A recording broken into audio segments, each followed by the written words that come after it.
Diyos. Maraming salamat po sa buhay at lakas na aming taglay, sa liwanag ng kaisipan at sa pagkakataon maipagpatuloy ang pag-aaral ng mga kabataan. Gabayan mo po ang bawat isa sa amin. Anuman ang bahagi na aming gagampanan, naway maging maayos at matagumpay ang pagtuturo at pag-aaral na aming gagawin sa araw na ito. Patawarin mo po kami sa aming mga pagkulang at pagkakasala. At sa aming paggawa, ikaw po ang aming makasama. Amen.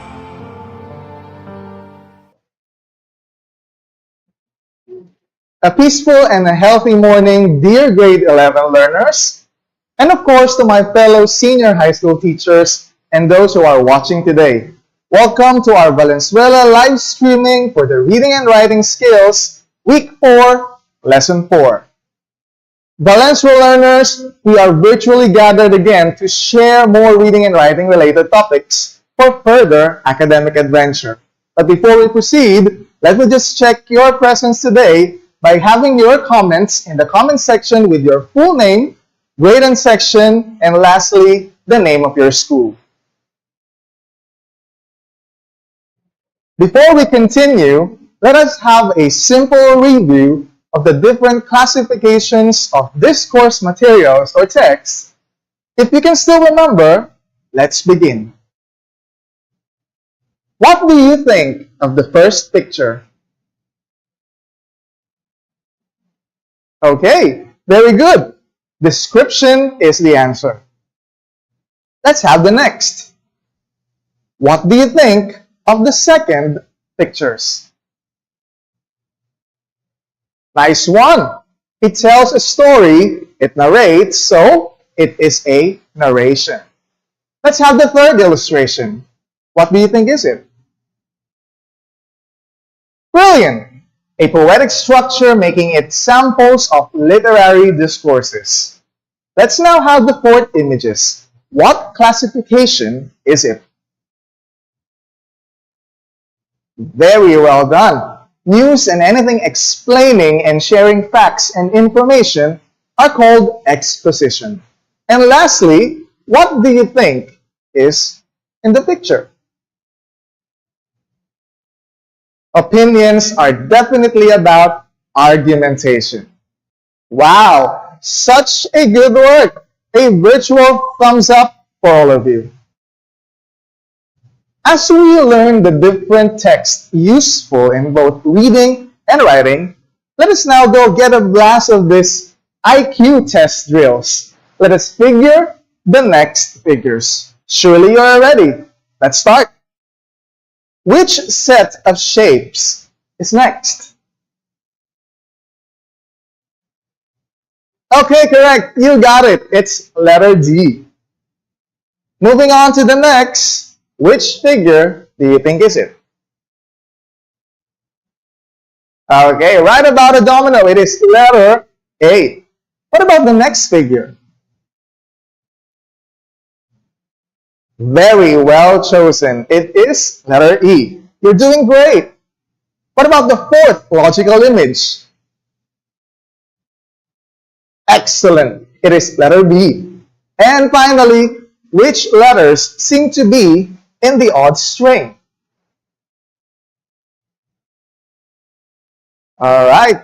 Absolutely right. It is letter E. Genius. You got it all right. As you find the figure puzzles and abstract tests a little tricky and confusing, it is also the same when we search and find information. Connection, organization, and conceptualization is needed in order to sort these relevant details for further understanding. Previously, we have already discussed some techniques in selecting and organizing information. And before we continue, let us dig deep again to these target competencies. Today we will continue distinguishing between and among techniques in selecting and organizing information by first knowing the importance of organizing and selecting information. We will also differentiate techniques in organizing information and apply techniques in such. Examples: the use of network trees, problem solution map, timelines, and outlining. Since we're talking about techniques, let us first define technique. So what is it? Technique is a method or approach that a writer may use in organizing and unifying information collected. It is a way to complete one's writing piece and, of course, to improve one's writing craft. One of the most commonly used is brainstorming, where we gather details and choose the best and the most relevant and useful information. We also use graphic organizers and outlines to simplify and organize the information collected. So here are some of the examples of graphic organizers. First is network trees, which is used to represent hierarchy, classification, and branching of informations. Tree diagrams are commonly used in showing family trees, scientific categories, lineages, and even organizational charts. Finding solutions to problems are carried well through the use of problem solution map. It displays the nature of the problem and how it can be solved. It usually contains problem descriptions, causes and effects, and logical solutions. Timelines are the next. These are very useful in sorting information, especially in indicating the flow of events and historical happenings. It shows events chronologically through a long bar of labels of dates which can be both linear or comparative. So what are linear timeline and comparative timeline? Let's start first with linear timeline. Linear timeline shows how events happen within one period. For example, look at this wedding timeline. It illustrates the exact time and event specifics of this certain important day. Comparative timeline, on the other hand, shows two or more subject areas which occurred at the same time. The example of it is presented in here. It shows the US president's leadership regime in line with the dates of inventions. These are good examples, with its year arranged chronologically as well. Graphic organizers are very specified in contents and can present details in an organized fashion. Concepts are further presented for a more effective reading and writing experience, similar to our next technique, which is none other than the outline. Outlines serve as a blueprint, a plan of your paper. It shows the order of topics with relative importance and various relationships of each part. It is a way of formally arranging and developing your ideas with its two types. We have the topic outline and the sentence outline. A topic outline shows the headings in single words or brief phrases, while the sentence outline expresses headings in complete sentences. Here are the following examples of it. As what you can see with the topic outline, we have the negative effects of divorce on adolescents, and on the other side are the waste management related information, which shows sentence outlining. Outlines are classified into two types: the alphanumeric outline and the decimal outline. Alphanumeric outlines use both letters and numbers as labels, while the decimal outline use only numbers as labels. To show it clearly, we have both its formats in the example of writing an essay outline. Here are such. Outlines are usually containing main headings, followed by subheadings and supporting details. Examples are further enumerated if necessary.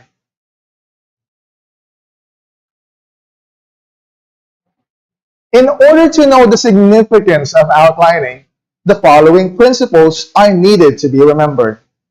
Outlining needs coordination, subordination, division, and parallel construction. Let's start with coordination. It requires ideas at the same relevance to be labeled in the same way. Ideas must be connected with one another. Subordination is also needed because it shows the minor details that has to be placed under their respective major details. Another one is division. It requires that no cluster should contain only one item. If you're going to have ideas or information, they should at least be 2 or more in each of the following outlining parts. Lastly is the parallel construction. It requires all entries with each cluster to be used at the same structure or a format. Proper indentions are very important. Outlining also requires certain procedures as a guide in order to create a more specific and informative presentation. We have brainstorming, organizing, ordering, and labeling. Brainstorming. It is very important and very useful because it has the list of all the ideas that you want to include in your paper. And after brainstorming, we do organize. So organizing is another step. It groups all related ideas together. And by grouping, we need to put it in sequence. We have ordering. It arranges materials in subsections from general to specific or from abstract to concrete. And lastly, we have labeling. In labeling, we create main ideas and subheadings with the major and minor details. Outlining presents valuable help when we do researches. The following benefits allow us to distinguish it further. First, outlining helps us to easily show the relationship of ideas where linkages of knowledge and details provide connection and relevance. It also helps organize our ideas to make information classified and enumerated in a structured form. Outlining also simplifies and helps us to save time in writing, which is very efficient for writers and those with massive amount of writing works and deadlines to beat. Also, it helps effective reading, writing, and even speaking. We read to write something and we write to have it read by the readers. When we deliver speeches in front of an audience, outlining aligns and arranges the flow of our written speech, making it contributive communicatively and academically. All of the discussed techniques can be applied with the use of personal timelines. In personal timelines, you can actually add your schedules or your routinary activities or your daily tasks. Network trees. Here's the example. It can also help you to present some high school life experiences or even your other memorable achievements in life, even up to date. Problem solution maps, well, it can help you analyze scenarios and enumerate the corresponding solutions to each of the problems. For example, about friendship, relationship, love, whatever you choose. You can also arrange your research contents and other studies with proper outlining, either focusing on topics in a topical form of statements, in sentence presentation as well, or it can also be either in alphanumeric or in decimal format, depending on the writing requirements and the written works. Excellent! Now you are ready to gather and organize information. Reach your goal with the following techniques that we have discussed a while ago. Now, dear students, to further assess your knowledge of what we discussed, let us answer these 5 multiple choice items. Good luck! Let's have the first one. It is a method or approach that a writer may use in organizing and unifying information collected. It is a way to complete one's writing piece and to improve one's writing craft. Is it technique, lesson, organization, or a tip? Correct! The answer is technique. Let's have the second one. It uses both letters and numbers as labels. It is an example of an outline format. Is it decimal outline, alphanumeric outline, problem solution map, or a network tree? Brilliant! The answer is alphanumeric outline. What about the third item? It displays the nature of the problem and how it can be solved. Is it a decimal outline, alphanumeric outline, problem solution map, or just timeline? Excellent! The answer is problem solution map. Number 4, it is used to show how events occurred chronologically through a long label of bar with specific dates and specific events. Is it timeline, decimal outline, network tree, or problem solution map? Very well answered. It is timeline. And lastly, it is used to represent hierarchy, classification, and branching. It is very useful in showing categories, family trees, and even lineages. Is it decimal outline, timeline, problem solution map, or network tree? Perfect. The answer is network tree. Awesome. Thank you very much for your participation, learners. To generalize our discussion for this morning, selecting and gathering information require patience and effort, and of course, techniques. As we brainstorm and choose the right and good ideas, we organize it through significant diagrams, patterned and specified with each varied types available, such as the network trees, problem solution maps, and timelines. We form and enumerate contents and concepts using outlines to specify the topics, deliver statements of ideas to be effective and to be easily understood. Let us always find time to search details and bring our efforts to its maximum, to read and write enjoyably and comprehensively. Thank you so much, Valensville learners, and happy learning. This ends our virtual live streaming of our reading and writing class. Once again, I'm Sir Alexander Baria from Bignay National High School, Senior High Department, wishing you all the best of health, happiness, and safety in your home. Peace be with us all. Aim high, Valenzuela. God bless. See you all